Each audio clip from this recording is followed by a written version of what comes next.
Please just let me have something to look forward to for about that long, okay?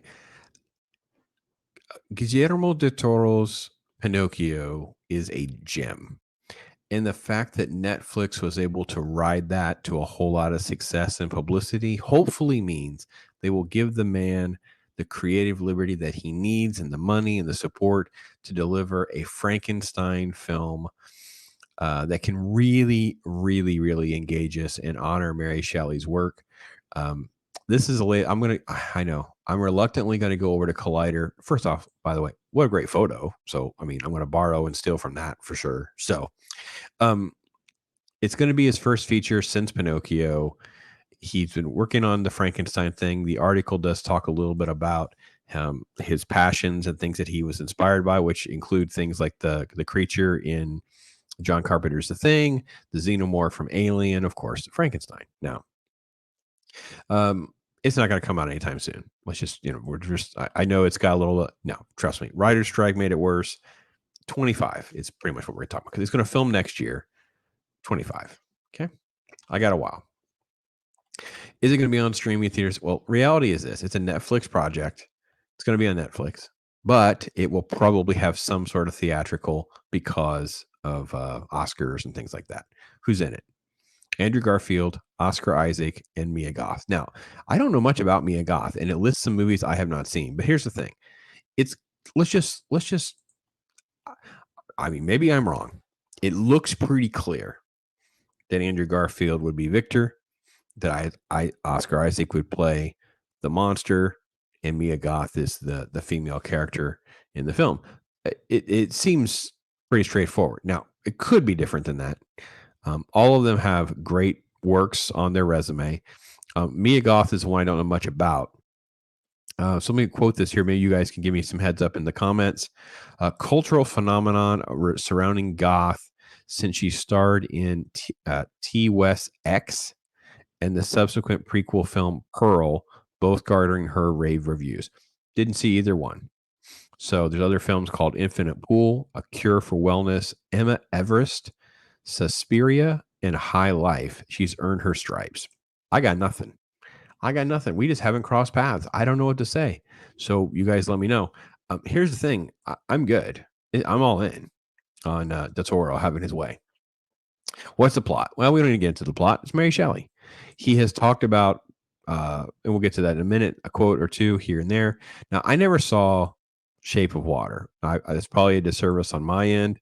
I'm okay admitting, that is what it is. I will add it to my never watched list just so I have it out there as one I need to try to get off the list because I know it won awards, and good or bad or otherwise, it is so. Anyway, during that promotion, they quote him as saying, "The most important figure from English legacy is incredibly for me a teenager by the name of Mary Shelley. She remained a figure as important in my life as if it were family. And so many times when I want to give up, when I think about giving up, when people tell me dreaming of movies and the stories I dream is impossible, I think of her. She gave a voice to the voiceless, presence to the invisible. She showed me that sometimes to talk about monsters, we need to fabricate monsters of our own." Wow, that's good stuff. Um, So anyway, so who's making Frankenstein? We got all that. Del Toro got he's got the producers that he's worked with before on Pinocchio and The Strain. It's a passion project for him. This was again, they're quoting themselves because the Collider comment, but quote, "It's a movie I've been wanting to do for 50 years since I first saw Frankenstein. I had an epiphany, and that's basically a movie that required a lot of growth and a lot of tools that I couldn't have done 10 years ago. Now I'm brave or crazy enough, and we're gonna tackle it." Yeah, awesome. So yeah, it is there. There's no information yet beyond that. Um, don't know what you guys are thinking about it. The thing is that with Frankenstein is it doesn't have to be.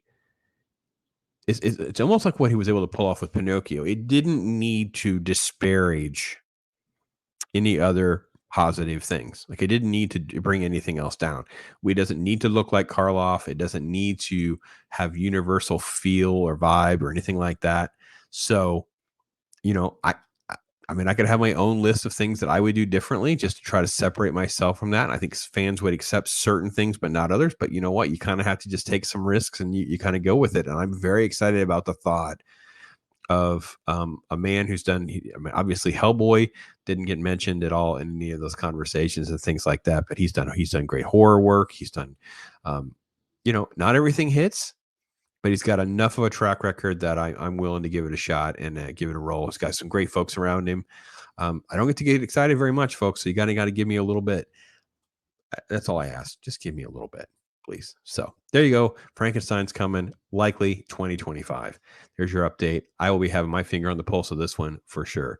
Thanks for watching, everybody. Yeah.